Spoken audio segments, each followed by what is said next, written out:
തളരണ്ട. മുത്തശ്ശി ജീവനോടെ ഉണ്ടെങ്കിൽ നിങ്ങളുടെ വിവാഹം മുത്തശ്ശി നടത്തിയിരിക്കും. മുത്തശ്ശി ഇപ്പൊ ജീവിക്കുന്നത് പോലും നിങ്ങൾക്ക് വേണ്ടിയാ. ആദ്യമോൻ എന്റെ കുഞ്ഞിന്റെ കഴുത്തിൽ താലി കെട്ടിയിട്ട് അടുത്ത നിമിഷം ഈ ജന്മം ഉപേക്ഷിക്കാൻ പോലും ഞാൻ തയ്യാറാണ്. അല്ല മുത്തശ്ശി, എല്ലാരും പറയല്ലേ ഈ വിവാഹം നടന്ന മണ്ണാങ്കട്ട. എടാ, നിനക്ക് ഇവിടെ ഇഷ്ടമാണോ? ചോദിച്ചു കേട്ടില്ലടാ, നിനക്ക് ഇവിടെ ഇഷ്ടമാണോന്ന്? എന്തോന്ന് വാ തുറന്ന് കാര്യം പറയടാ. ഇഷ്ടമാണോ അല്ലയോ? ഇഷ്ട.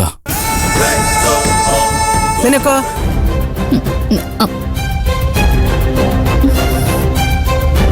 എന്താടി ചോദിച്ചു കേട്ടില്ലേ? നിനക്ക് എന്റെ ആദ്യമോനെ ഇഷ്ടമാണോന്ന്?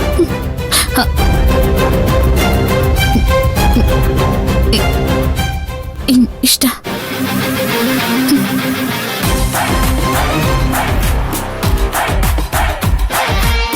മതി, മുത്തശ്ശിക്ക് ഇത് കേട്ടാ മതി. എവിടെ നിങ്ങൾ കൊണ്ടുവന്ന തുണികളൊക്കെ കാണട്ടെ.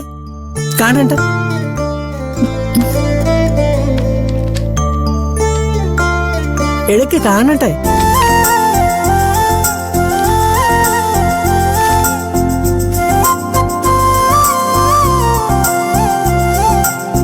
കൊള്ളാം, നന്നായിട്ടുണ്ട്. പൂജമോളുടെ സെലക്ഷൻ അപാരം.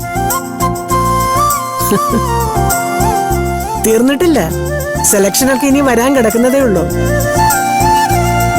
കല്യാണ ഡ്രസ്സൊക്കെ എടുക്കാൻ നമുക്ക് ഉടനെ തന്നെ പോണം. റെഡിയായിട്ടിരുന്നു രണ്ടാളും.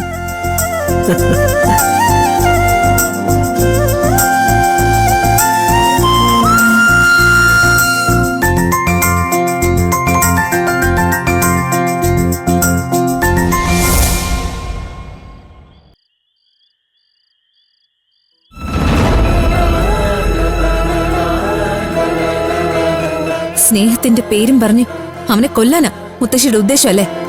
മനസ്സിലായില്ല. കുറുപ്പ് ജോത്സ്യം പറഞ്ഞ അച്ചട്ടാണെന്നല്ലേ മുത്തശ്ശി മുമ്പ് പറഞ്ഞിരുന്നത്? ഇപ്പൊ പിന്നെ ആ അഭിപ്രായം എങ്ങനെ മാറി? അനുഭവങ്ങൾ കൊണ്ട് മാറി. മനസ്സിലായില്ല. നീ മറന്നാലും ഞാൻ മറക്കാത്തൊരു രാത്രിയുണ്ട്. ഉമാദത്തനെ വിവാഹം കഴിക്കണമെന്ന് വാശി പിടിച്ച് നീ ഭക്ഷണം പോലും കഴിക്കാതെ കരഞ്ഞ് തളർന്ന ഒരു രാത്രി. അന്ന് ഞാൻ പോയത് 2 സ്ഥലങ്ങളിലേക്കാ. ഒന്ന് ദത്തന്റെ വീട്ടിലേക്കും പിന്നെ ജാതകക്കുറിപ്പ് വാങ്ങിക്കൊണ്ട് ഇപ്പൊ നീ പറഞ്ഞ കുറുപ്പ് ജോത്സ്യന്റെ വീട്ടിലേക്കും. അന്ന് നിങ്ങളുടെ തലക്കുറി ഒത്തുനോക്കി ഇതേ ജോത്സ്യൻ എന്താ പറഞ്ഞെന്നറിയോ?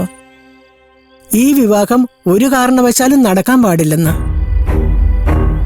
ദീർഘമാംഗല്യ വിഘ്നവും വൈധവ്യവും ഉണ്ടാകുമെന്ന്. അന്ന് ഞാനിത് പറഞ്ഞിരുന്നെങ്കിൽ നീ സമ്മതിച്ചു തരില്ല. നിന്റെ സങ്കടം കാണാൻ പറ്റാത്തതുകൊണ്ട് ഞാൻ കണ്ണു അടച്ച് നിനക്ക് കൂട്ടുനിന്നു. പക്ഷെ നീയാണ് ശരിയെന്ന് കാലം തെളിയിച്ചില്ലേ? എന്നിട്ട് നിങ്ങൾക്ക് യാതൊരു കുഴപ്പവും പറ്റിയില്ലല്ലോ.